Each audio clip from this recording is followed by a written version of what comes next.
Okay, I started Yeah. the recording also. You can see us. Okay. Okay, great. All right. So today we will go one of Rajesh, one more thing.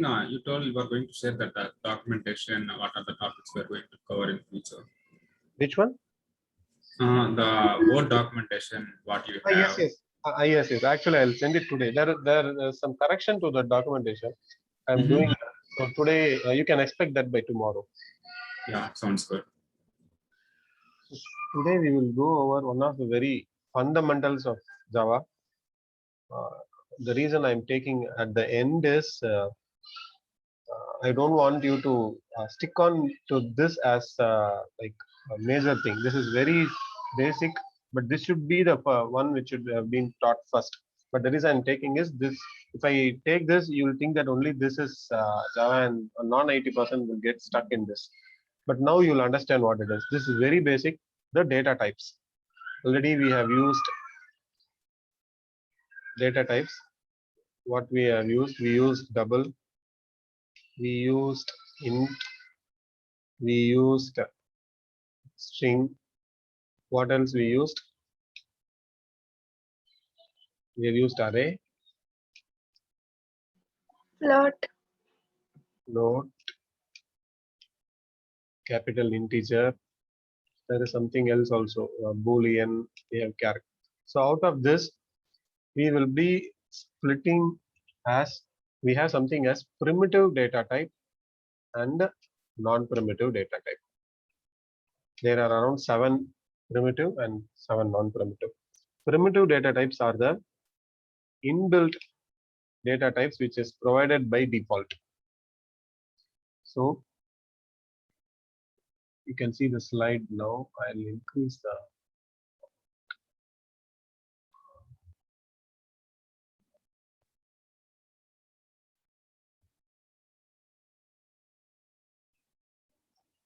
okay, so these are the 7 primitive data types: byte, short, int, long, float, double, and char and boolean. Let's see 8 data types. I'm sorry. So byte, byte we saw when we were reading the input values. Dot byte. We were converting to byte and then sending to the string. Short is same like integer but with a limited range. Int, long, float, double. Long is a large one.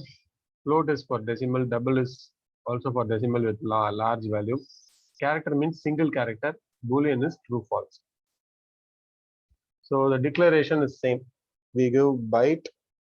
Byte usually we don't declare. We don't use it. So let's not go. Short is short equal to 1. That is the data type. Short variable name. Short object. Same way we can go int object equal to 1, long, float, and double. So these are the primitive data types. We have something as non-primitive data type, which is the capital version of the same data type, which are the objects in Java. These are not objects, but these instead of int we have integer. Rajesh, I'm sorry to disturb. Here, short object. Just you are declare. Just you are initializing the short. Name. Yeah, this is the variable name. This variable name. Okay. Yeah, this is variable. But the normal Java program, whatever we write, that's an object. This is the primitive data type. So it's the keyword, inbuilt keyword. So this is not an object. This will not be created as an object. This is just a variable. But we have integer, the capital float, capital double, capital boolean, character, short.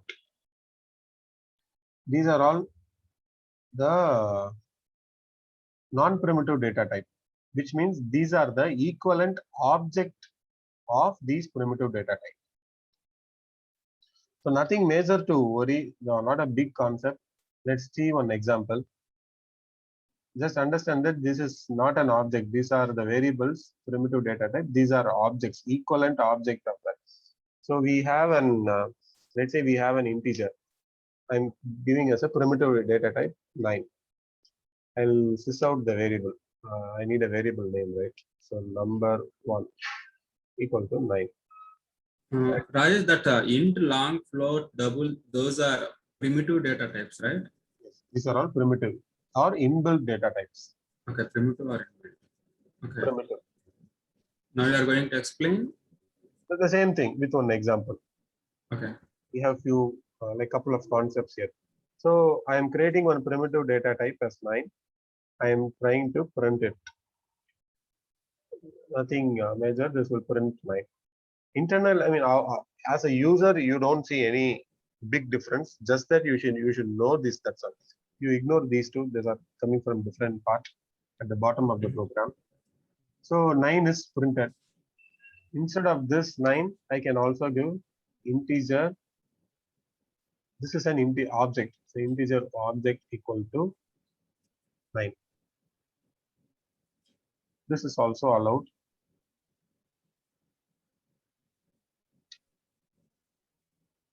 System dot out dot print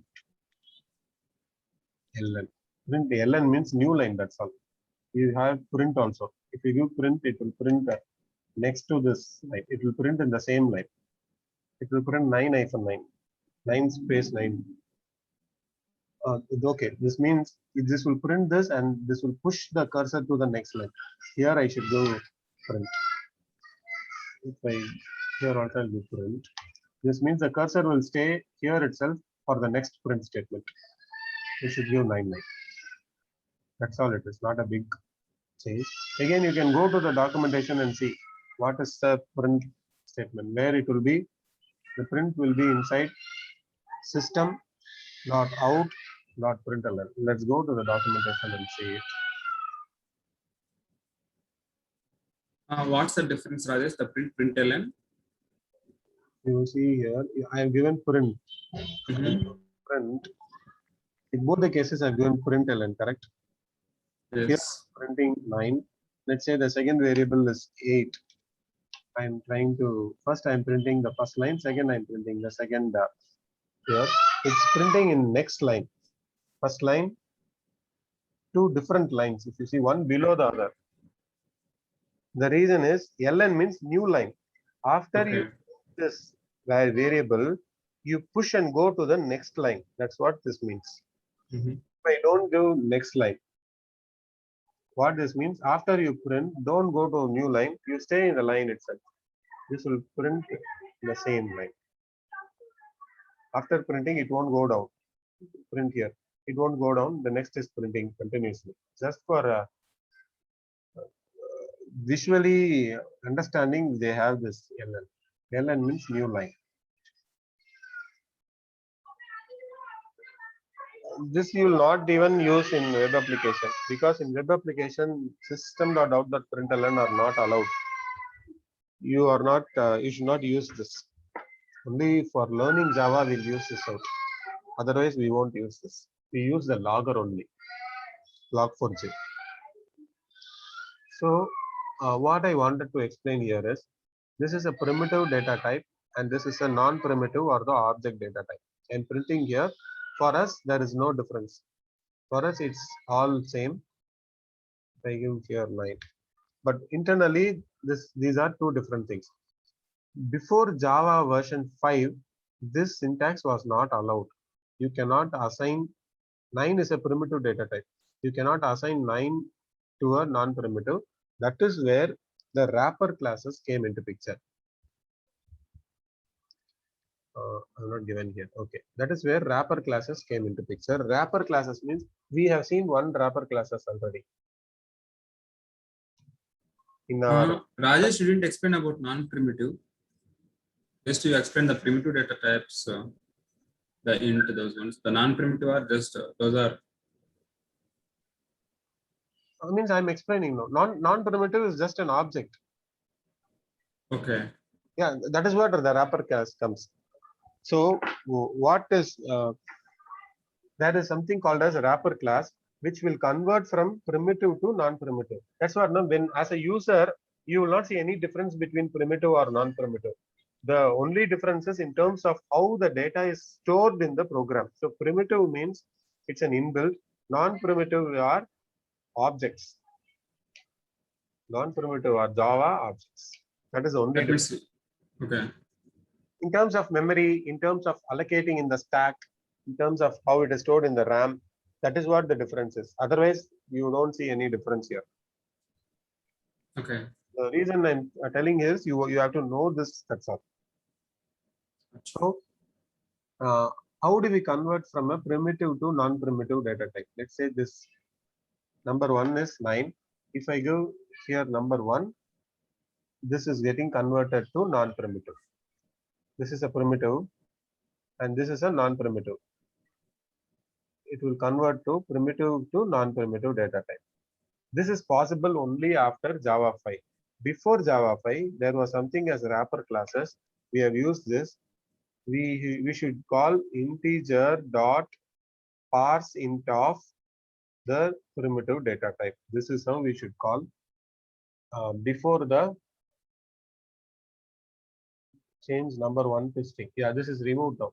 Before Java 5, we should be using the wrapper classes.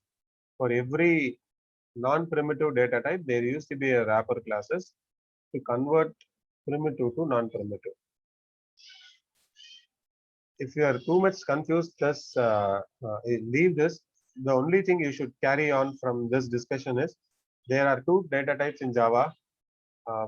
Not two data types, two types of, there are primitive data types and non-primitive. Primitives were the one initially they created. So it is inbuilt data type. They will allocate specific memory for these things. But later on the object, once the object thing started, the non-primitives are the object equivalent data types. So they are not stored as object. These are stored as object. This is with respect to how the Java stores in the stack, in the RAM. That's all it is. Okay. Program wise, we'll not use, there will not be any difference when you use it. When you use in the program, it is perfectly all right if you declare both the ways. If you declare int variable equal to 1, or if you give integer variable equal to 1, both are correct. Already I used it. So variable integer where 1 is equal to 1, both are perfectly all right. The JVM compiler will not throw any error. But this is just for your understanding. You should be wondering, many of the times in the interview they'll ask, why do we have a small int and a capital int? Why do we have a small float and a capital float? So you have to just tell these are primitive data types, small int, long float, by byte, boolean. These are the object equivalent of the primitive data. These are stored in the JVM as objects. Those are stored as memory. I mean, the way it is stored in the stack is different. That's all it is. And I just brought this point so that you should be aware of these things. Okay.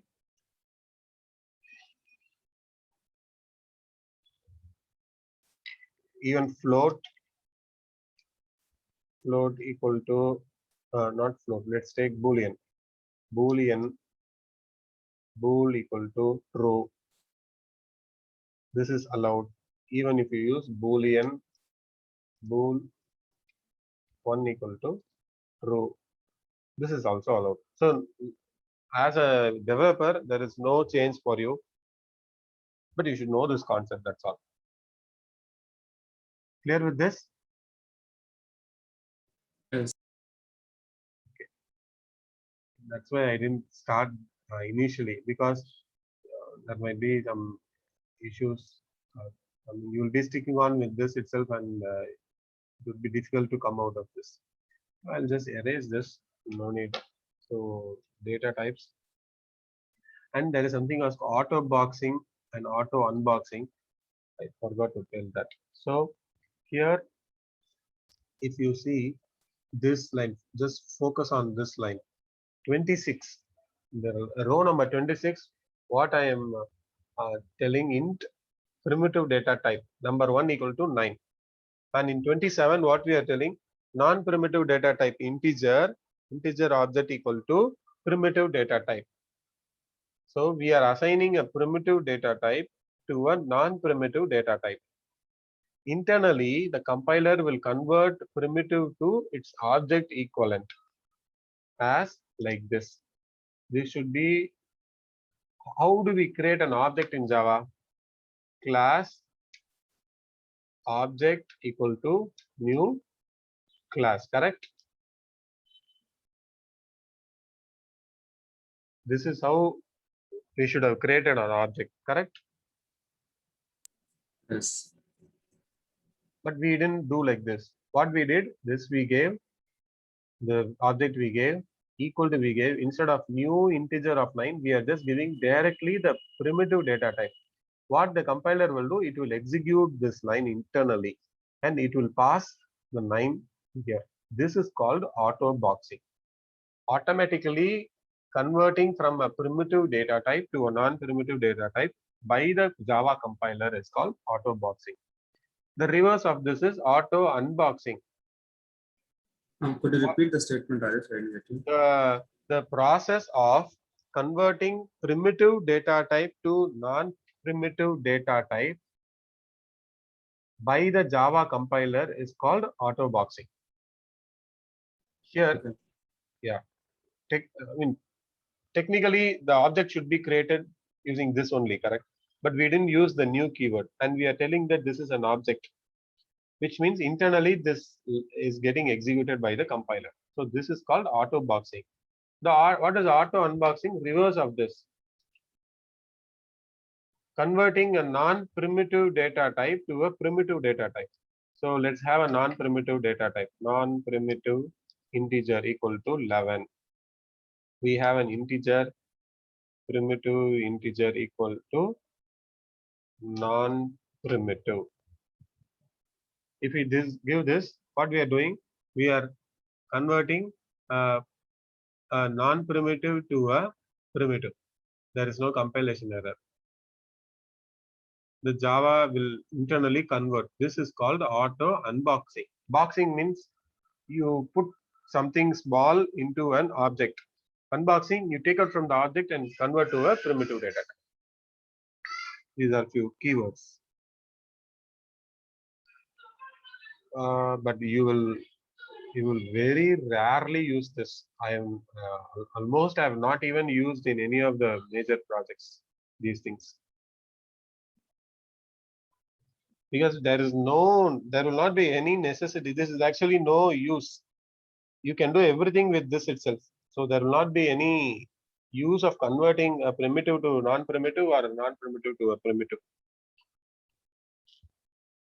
So in almost 15 years, I've never, I don't even remember of using these in live project. Like nearly 50 to 60 development projects I've been working. So none of that we use this, but just know it. So next we will go to the, I'll clean this up, or else I'll just push it down. So we'll go to the operators. I have this link here in the documentation. Beautifully, they have given all the operators. Here it is. So the tutorial, they've given all these operators with example you will get. So there will not be any, and this we have this unary. We'll go one by one. We have the postfix unary multiplicative. It is normal multiplication. We added a number, we divided all these in the addition. Shifting will not even even in the documentation they would have given that the bitwise operator you will never use it. Just you have to know bitwise is to shift the binaries. If you have studied in your like UG or in schooling, that any number can be represented as a bits of 8, correct? As 8 bits, as 0, 0, 1, 0, 0, 0, 1, 0, 1, like this. So you remember, every Yes, number can Rajesh. be, Yeah. yes, so every number can be represented like this. So the bitwise operator here, all these bitwise operator and there will be one shift operator will be used to produce a negate of this bit. 0 means 1, 1, 0, 1, 1, 1, 0. And if you want to shift the bits by 1 to the left, so 0, 0, 0, 1, 0, 0, 0, 0. Like this, if you want to use on this, we use this operator. But again, this would 99.9% you will not use unless you work on something core level programming where you deal with the memory. I don't think there is anything going on like that. So mostly you will not even use, but you can go through this and try out. Let's go to one of this and see that there is an example. For everything they have given perfect example. So let's just copy this and let's try to print and run it. There will not be any compilation error. It will work perfectly. So what they have said, and minimize this. Windows show view appearance. I have to increase the size of this. View. Which one, Rajesh? The screen? No, increase the size of this editor. Maybe you can use control and the cursor. Control plus No. didn't work. Control shift plus is working. It is very small, right? So control shift plus. Control shift minus will reduce. Okay. So what they have given, integer result equal to number. This is a primitive data type, just for reference. It doesn't have any impact with the programming. So 1 plus 2, they print the result, and 1 result minus 1. So these are all just arithmetic operation, multiplication, division. These are all straightforward. Plus, no need to run also. This is straightforward. And then unary operator. So unary operator, this you will be in plus plus and minus minus. You will include most of the times. So you have to know this. For that alone, I'll show you a demo. So we have, let's declare one number, can be small integer or capital integer, anything. So integer number 1 equal to 1 I'm giving. Now this you'll use always, almost you'll use it every time. So just follow this. Number 1 plus plus. If you give like this, what it means is we have to print this number and then the number will be incremented by 1. Now I'll try to print the number outside after this statement. Sys out number 1. So what if I give like this? This is the equivalent of this is number 1 equal to number 1 plus 1. Increment the number after printing. After printing, you increment. So while printing, it will print 1. Then it will increment to 2. Here it will be printing as 2. Let's try. What is this error? Already the number 1 I used. So let me just delete these things. Okay. Now I'll run this. So first, if you see number 1 is printed. So what this means is this is called post increment. We have pre-increment and post increment. Post increment means you increment after whatever this line has to do. So first we'll print it, then we will increment it. Well, let's pre-increment. What happens? First the increment will happen, then this line will be printed, then this will be printed. So what happens here? It will be 1, but 1 will get incremented as 2. 2 will print, again 2 will print. You should know this difference. See here. Prefix means before doing this line, before executing this line, you print the value. Understood? 99% you'll use this in every program, every web application. We'll be using this because uh, there will definitely be a scenario where we'll use this. Any doubts you can ask me.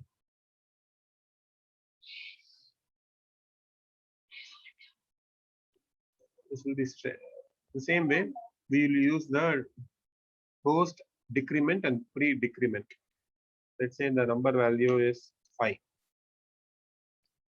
So what this will do, I'll give one here, minus minus. So what will be the output? Can someone guess?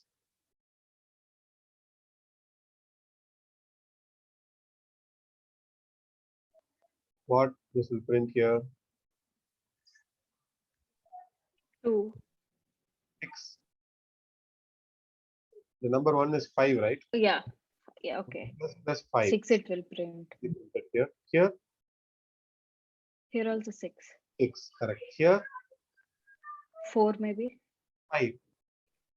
Initially it is 6 now. 5. Incrementing. Okay. This is equal to number minus 1. You should not decrement 2. Since you see here 2 minus, you should not decrement by 2. It means number equal to number minus 1. So here it will be 5 and here it is 5. Let's run and see.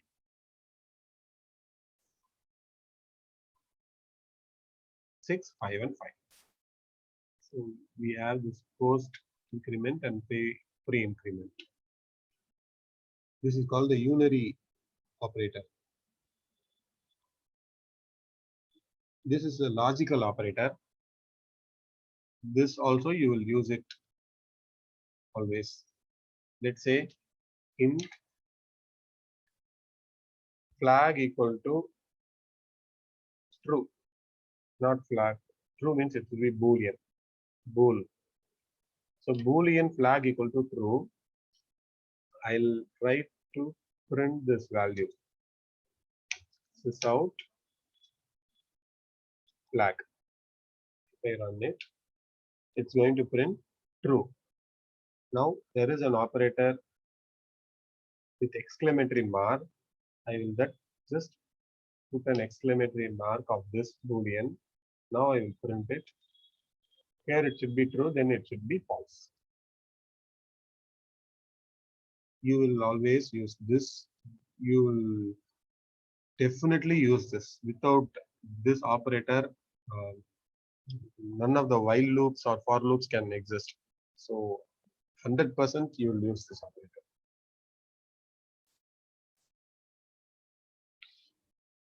So I think I'll take one more and then I'll move on to next topic. You can try out. You have this link, right? I hope. Yeah, Rajesh, we have it. Great. So you can try out all these programs. They're given a complete program.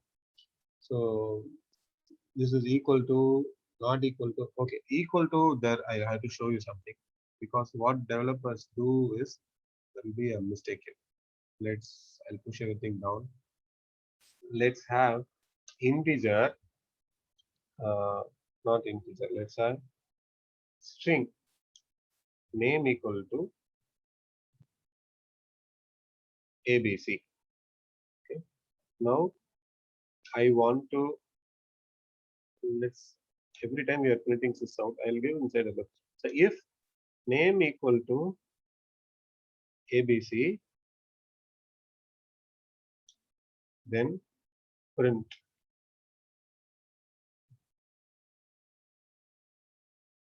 hello ABC. Else, if name is not equal to ABC, print hello non-ABC. Let's add one more if here. Else, if name equal to CDE, sys out hello CDE. Okay, already the compiler has shown error and has given you clue. So I wanted to show you that if type mismatch cannot convert from string to boolean, So to check whether a value is equal to another value, you have to use double equal to. You should not check like if name in English, I mean normal speaking terms, you can tell like if name equal to ABC, but program it should give double equal to. So if name equal to ABC, it will go inside. Else if name equal to CD, it will go inside. If both of these fails, it goes inside. See if you follow this program. Hello ABC. Now I give ABC1. It will go inside the third loop. Hello non-ABC here. If I give CDE. Hello CDE.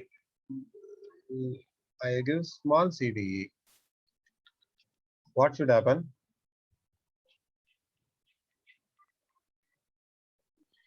Hello non-ABC. Correct. Because small CDE and capital CDE are not equal. If I want to go inside this, if I want the program to go inside this, I have to do here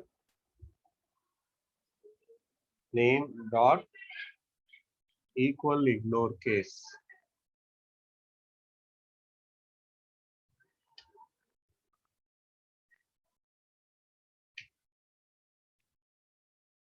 Like this I have to do. If I give this, then small CDE and capital CDE will be considered as one. I can do this way, or to uppercase. There is a method inside the string class to uppercase. I can convert whatever is given input as to uppercase, and also I can check and do ABC here. This also should work now. These are two different. So what happened? ABC name dot to ABC equal to. Okay, it's an object, so we cannot check it this way. For printing purpose we can do, but you have to use equal ignore case because this is an object in Java, so it will not work this way. Any questions on this?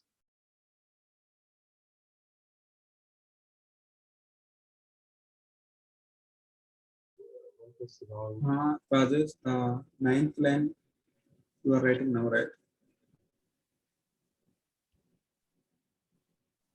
Name dot equal. Let's see if you follow this program. Here what you learn is how to check using different cases, lowercase and uppercase, how to use an if statement, how to use an else if, how to use an else statement.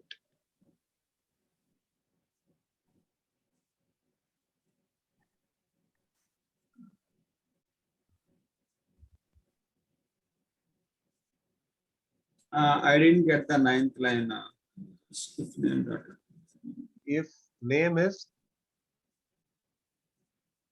what is name? The It's ABC, small ABC. equal ignore case means what the documentation says.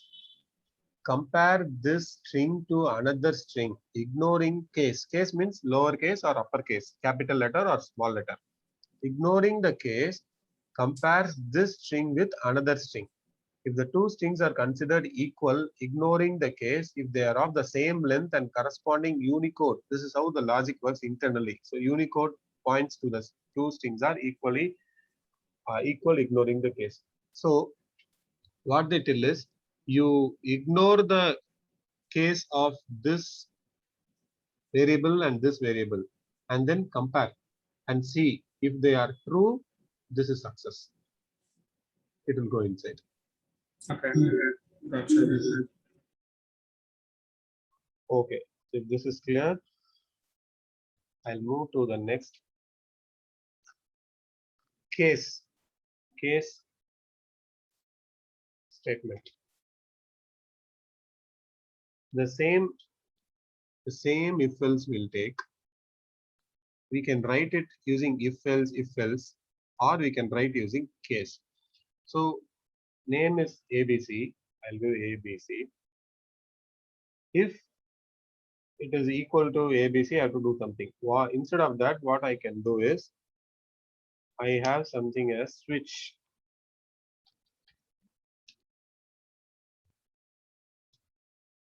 Switch case statement. Switch the variable, whatever is incoming, and case. If it is going to be capital ABC, this case is equal to this if statement. So I can delete this if and I can delete the brace. I have to just take this and put it inside the case. So case ABC means if it is ABC, switch this variable, see this variable. If it is ABC, then do this.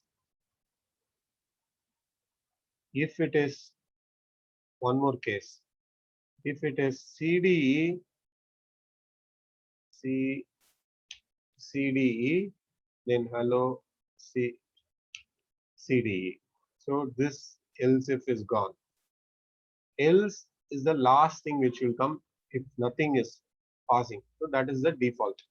So sys out.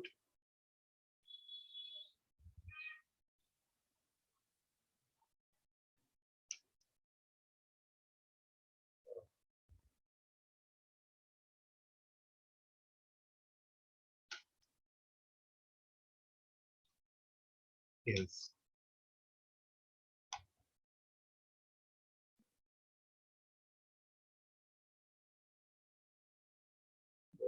I use the same variable. I'll change the variable name as to 1. So I have to switch this one. So this is an example for switch case. It's going inside hello ABC. This is coming from the other block. So let's ignore this. I'll do a sys out.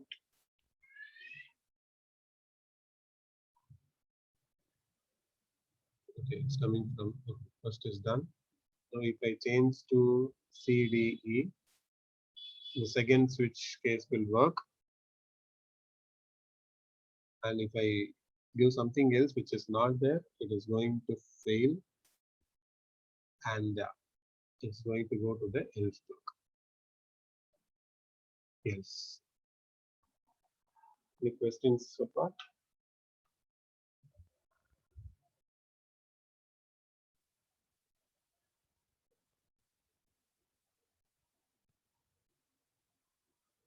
No, it's clear, Rajesh. Okay. Now let's take a pause for some time. Is anyone having a system and want to show up some program or raise some questions or show whatever you have worked on, you can show now. Because like past 7 days only I have been it's been a like one way flow. So if something is there which I am missing or if I want to see, you can show me now.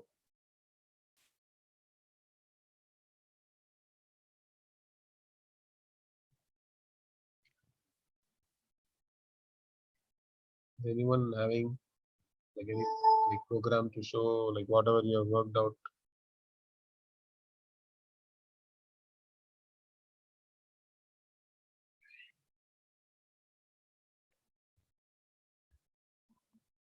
Yes.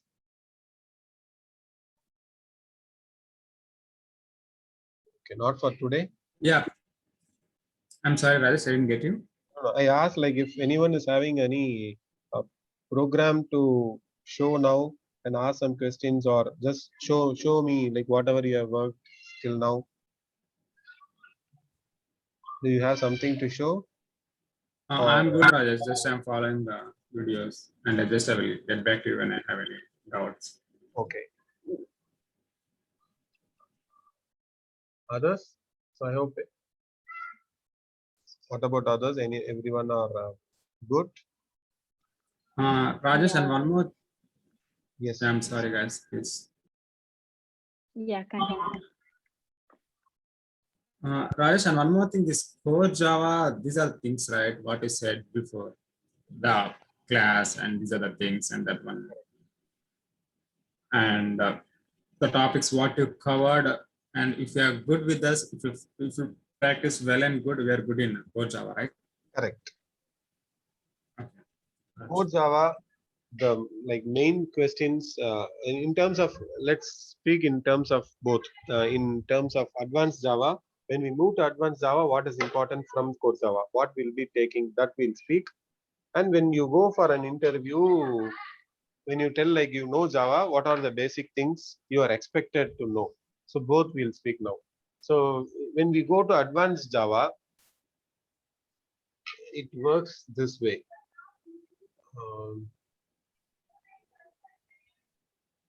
That's why, I am asking the documentation.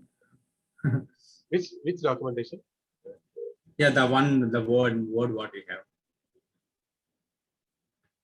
Yes, You yes. have the No, yeah. actually, the core Java will have a lot. Will not be able to cover everything. That is why I can give you the entire document of core Java, but we will not be able to cover everything in the session because we have I only. got you. Yeah. I totally understand. Yes, yes. But I can share you the raw one, which will have the entire thing of core Java. So I Yeah, can that's open what up. we need. Yeah, so this is what is there in the core Java. So introduction to OOPS and Java, the fundamentals, operators, and third is the statements, if statement, while, do, for statement, and access modifier, private, public, protected, how to call a method, how to declare a method, overloading we'll go over, the black things we'll go over, and constructor, I've not come to constructor, inheritance, the extension, that is extends keyword, and interfaces we saw, object casting we'll see in advanced Java, wrapper classes today we saw, array, exceptions, string buffer, we'll see that. Those are all very minor things. And collection is one of the major. So core Java means, what I would suggest is collection, exception, interface, uh, and inheritance. And we have thread. Thread mostly will not use, but I'll show you thread. I can go over that. Then we saw how to read and write. This you will be, any application will have this. This is like a mandatory. Java IO package, Java collection util package are a mandatory, and then garbage collection. That's all we have in core Java. So almost we covered everything in core Java now.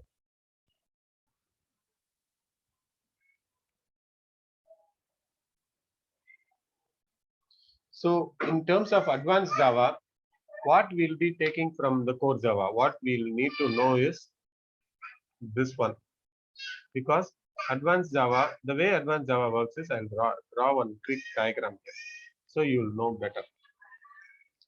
So what happens is, when you are in a website, let's say gmail.com, okay, you go into the Gmail and you go to inbox, you click on inbox. Where you are doing in HTML file, correct? In Chrome, this is what you are doing. When you hit on this file, the control will go to the Google server. The control goes to Google server.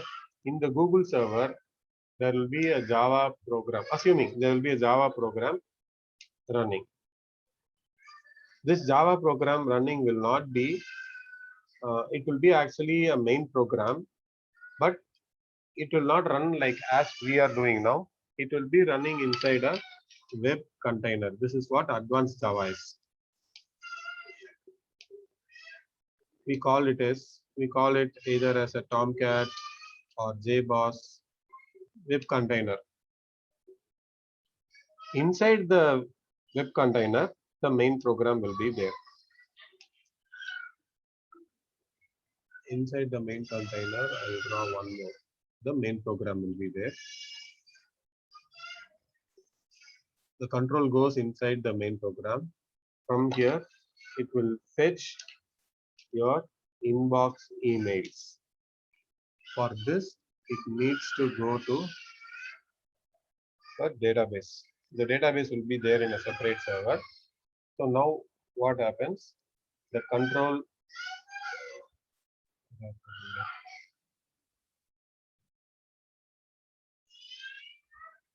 okay, control goes from here to the Google server, and now from the Google server it goes to the Java main program, which is no, it goes to the main program web container. From the web container, it goes into this, and from here it fetches the value, and it's a return now. It comes back here. Now from here it goes back to the web container. Web container returns to the server. Server returns to the HTML, and you see your email. This is how the actual web application works. This is what we are trying to understand. What we have been going through past 2 weeks is only this inner box. This main program which is running, that is what we have been going through so far. We will be starting the web container part, the outside, right? These sections we will be starting next week. So for this to understand, we should know this inner box. So what we'll do, from the web container, we'll call the Java program. And after this is done, we'll come back to the UI. Then we'll go to database.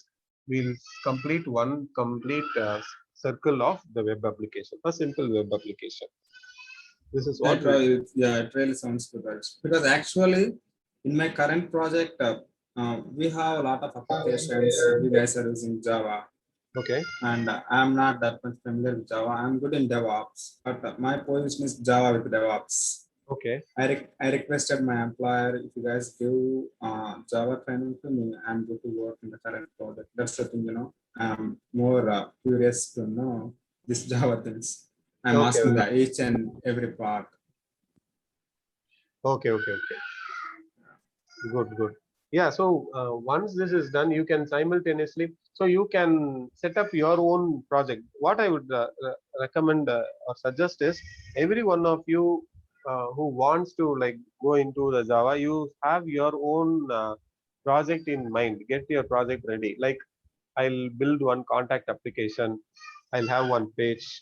User can enter the contact detail. Once I hit save, it should save in the database. This is one simple flow. Like this, if you have one simple flow ready, as we finish off these everything, you should be able to build your own application. Okay. Yeah. So then you'll get the complete picture of Java.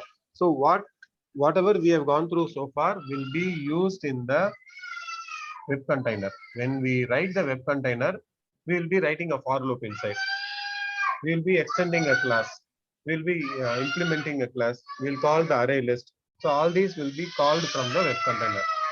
So for that to understand, we should know the core Java. So this is only a very small part, but very important part of the bigger picture.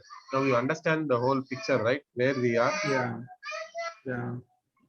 Now just I came to know a little bit how the things work, because in my current project we have like OpenID, Connect, and so many web applications, SiteMinder, and we guys are moving that SiteMinder to Strata, that Mavericks, and in between these we have like a development work too, Yeah. Okay. So you are in. What is your role? Do you My role is Java with Devops. Actually, I'm a Devops guy. I'm good in Azure. I'm good in that continuous integration part and delivery part. But these times, from 2 years, most of the positions are coming with Java with DevOps. That's why my employer told just you have to learn Java and you have to go Java with DevOps. And just recently I joined a new project. That is, I have Java and DevOps too. Okay. Actually, I'm working in infrastructure side. You know, right? That Active Directory Yes, Federation yes, Services. yes. Just we are moving some of the applications to get the single sign-on from ADFS. Just Okay. right now, I'm working on that. In Hmm. future, we have one Java guy. That's why I'm safe here. Otherwise, just I'm fired. To be honest, Hmm. that's why just I'm uh, more focusing on job side, and parallelly just I'm working. I'm attending the classes. I'm doing job. Okay. Got it. Yeah. Not only me, most of the guys are like this. Okay. So most of them who are here, are they working somewhere? And part time Most they are. of the guys, it's not like part time, it's full time. Most of the guys in the training section, some guys they are in marketing. Some guys they are new. Some guys they are working. Parallelly, they are working and they are listening the classes too. Understood. Hmm. Yeah. Okay. I understand. Yeah. So 1 hour will be. Uh, so you're spending 1 hour in your like before starting the work, right? It's not like that. We will start, right? The shift will start like 8 to 5. And if I have like the same time meeting, just I will attend the 2 meetings. Parallelly. Okay. Hmm. Yeah, that's why I told, yeah, is there any recorded sections like that? And, just for reference. Got it. Yeah. I mean, yeah. So it's good But to. it's, first I'm zero in Java. I know programming, just not that much. I told you before, right? I'm from electronics background. Mhm. I'm pretty new to Java. Just I don't know. But now I'm clear what you say, the classes, the objects, and it's almost clear. Okay, this is like core Java. Yeah, it's actually very easy. The way you should understand, that's all it is. And what I would recommend is once you learn the Java, the core Java, don't stop. You anyway you'll be learning the advanced Java and this HTML and the basics of DB. You should be moving to like other technologies also. Like Angular is what is like coming up very. Uh, uh, it's a very wanted courses. I mean, not course, but Angular resources are very wanted. There is a lot of because all the projects are getting converted either to React JS or Angular JS, which is a UI. So just one section we saw in here itself. I just gave here HTML5. Instead of that, we will be having it can be in Angular, it can be in JSP, it can be in Angular JS, it can be in React JS. So we have lots of thing Okay. here itself. And one more thing, the client, for example, if the client hired with something, and if you went there, they're giving the different work. To be honest, I came as a DevOps engineer to my current project, but they're giving the Java work too. But the thing, we want to do the work, right? We are here to earn money and to do the work. Correct. Yeah. And I don't want to say to the client, I am not that much familiar with Java. I am not that much Yeah. It familiar. is actually good. Yeah, it is. What I would tell is right. If you see here, I showed my area of expertise. Right. So from the day one, I've been from the day one when I started as developer, I've been working in almost all most of the technologies I've been working, and people my lead used to rotate me very fastly between technologies. But many of them saw that this was a disadvantage because when you go outside, you cannot tell that you know something. You are concrete in one technology. But what that itself became a very big plus for me. What happened was in all the projects, I became a wanted resource because I was able to grasp everything fastly. So I was like a firefighter in all the technologies, in all the Mhm. projects. Whenever there was a crisis, when I was an iGate, I still remember they used to pull me for 1 month, and immediately they'll pull out to another project. That's a big disadvantage in terms of a developer, because 1 month is very short to settle down. You'll go, Okay. you'll understand the existing Java, that guy, whatever he has written, you'll understand the DB structure, and you're out of the project. But within 1 month, I was able to understand the structure, understand the DB. I was able to deliver it. I was able to bring out the project out of a critical stage. So looking back now, it looks like I worked in many things, but I definitely consider that as a very plus point, because today when a new technology comes in, easily I can learn. So what Okay. I'll always recommend my teammates is, don't stick on with the technology, because technology is not going to be forever. You never know when Java is going to retire. So what you should know is, you should know how to learn any technology which is coming. You should know the tricks of learning quickly any technology which is coming. If you know that tricks, you can easily survive in the IT industry. Okay. Yeah. So, but what you are doing is good. So, Not only for me, Rajesh, for all the guys, yeah. So I know I sometimes really they're working appreciate in. everyone who have joined this like training, and in your free time, or just making time to learn. It's not an easy thing. I really appreciate that. So the same way, what I would recommend is, like, since I'm here now, until I'm here, I want you to write a program during your weekend, or start building your program and send out to me through to my email, or share it to me in one class. One class we'll spend for that.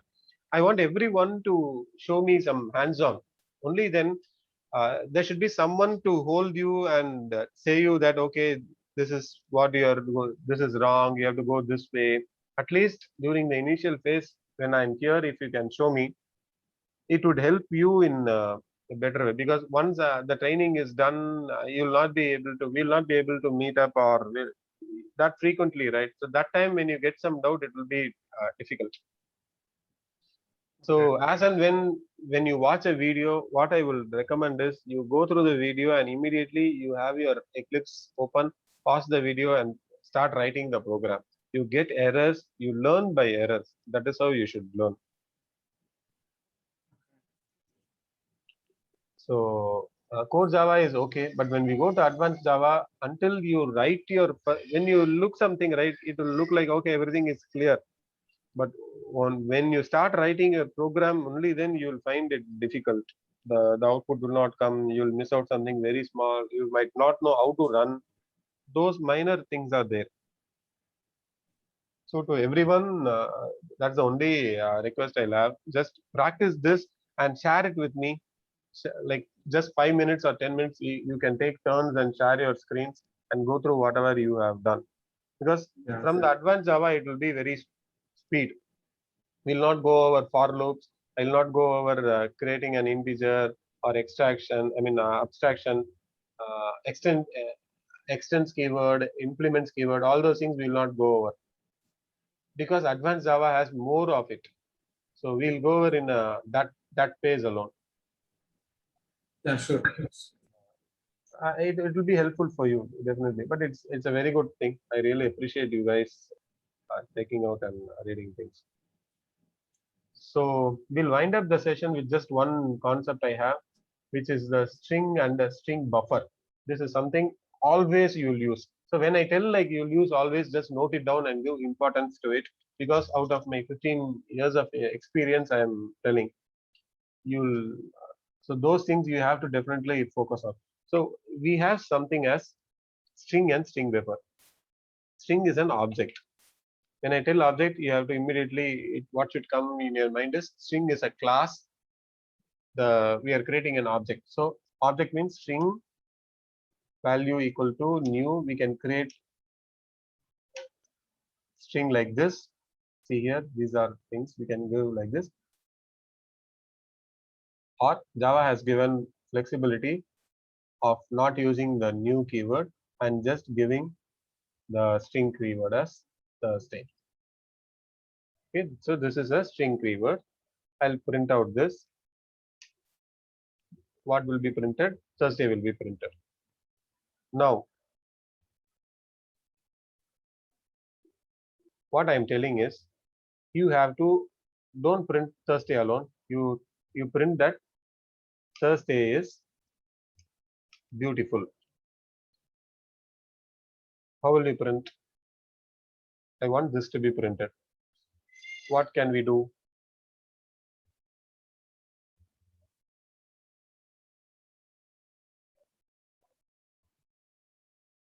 Yes, please.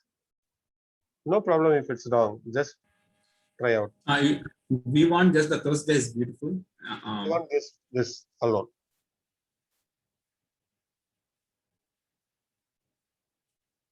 It's very simple. Don't take in place of value, just we can write that's all. Thursday. That's all. In place of this value, we'll place. Correct? You Yes. got it correct. But my requirement is don't alter this. Now print this. I want still this to be printed.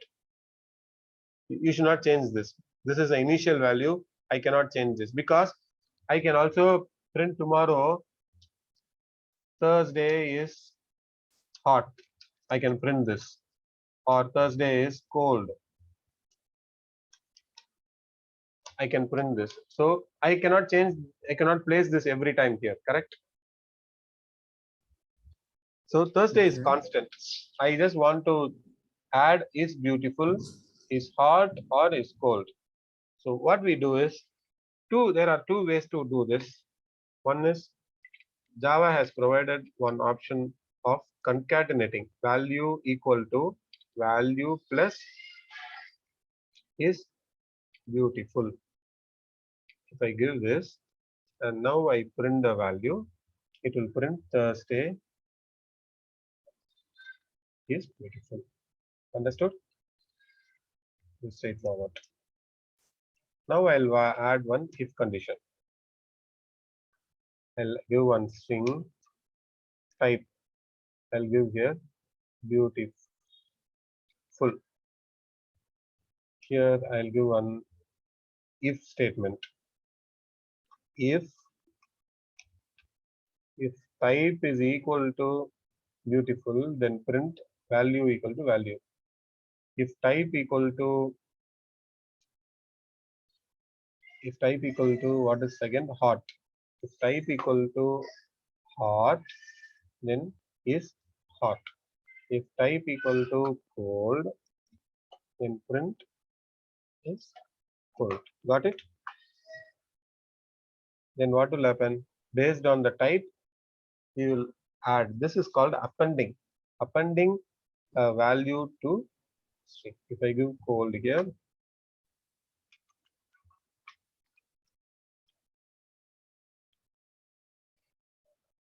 it will print Thursday is cold.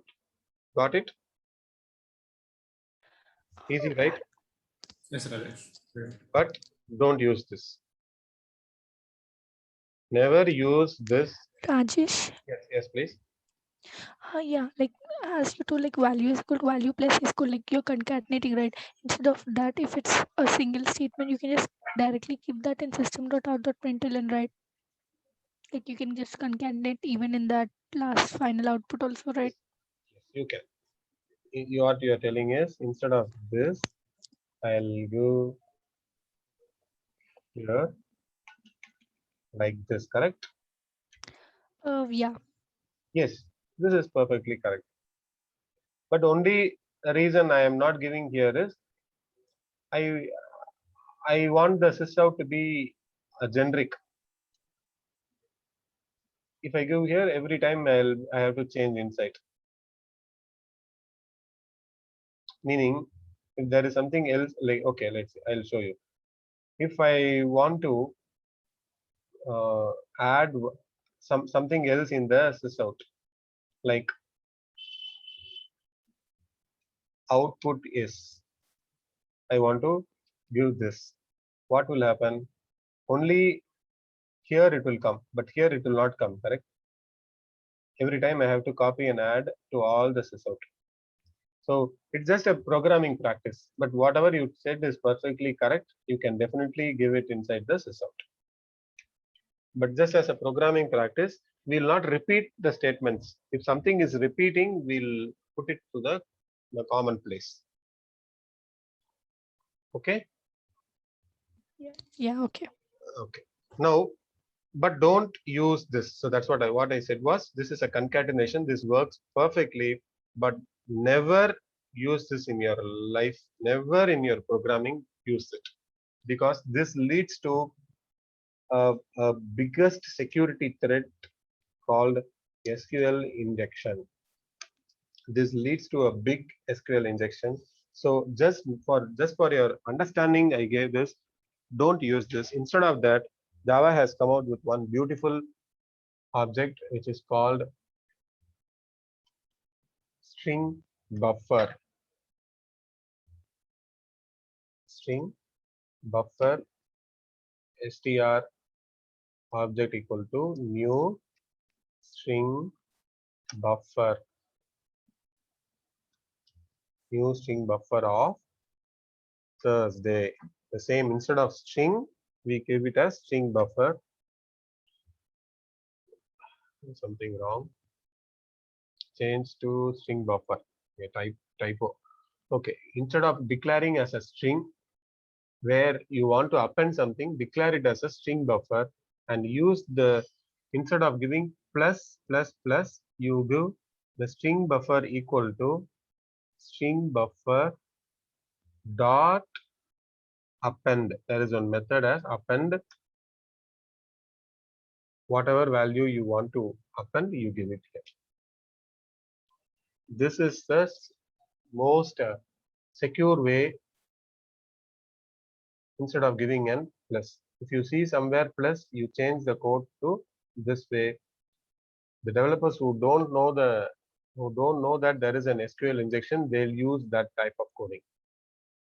We'll see what is SQL injection later. Using that plus keyword, there is also possibility of erasing the entire database. The entire DB can be wiped out. So now we give str equal to str.append, which means whatever is original we are appending here. Whatever is original we are appending here. And here in now value is not relevant. We will not use this.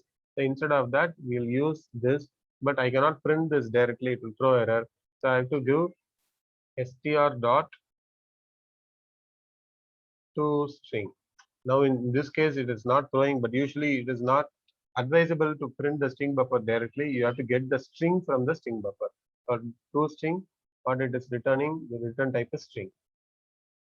The output will be same, not a big deal, but this is the best way of doing the coding. Rajesh, here append is used for? Append means add to the Okay. existing. Okay. Let's say I can demonstrate with one more simple program.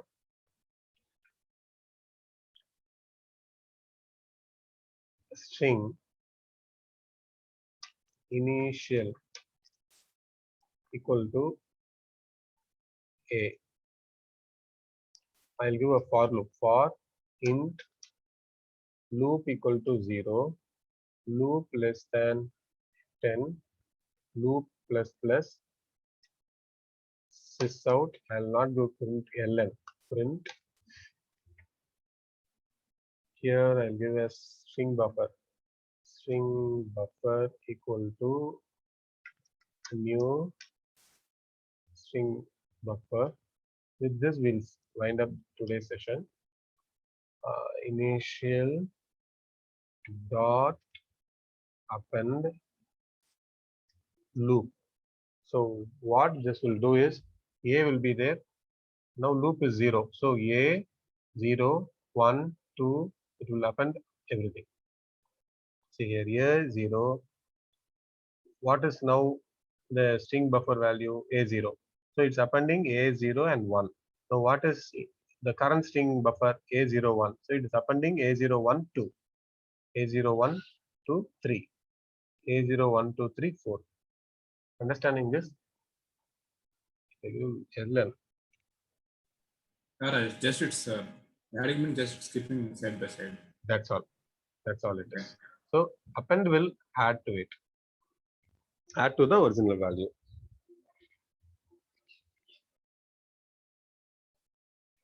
Okay, I think if any questions are there, we can speak, or else we'll meet up tomorrow. So the next 2 days we'll cover the rest of the topics, like less important, but just few topics are left out. We can see that with examples. And maybe Friday we'll refresh once again on all the topics from day one. So Monday we'll start the advanced Java.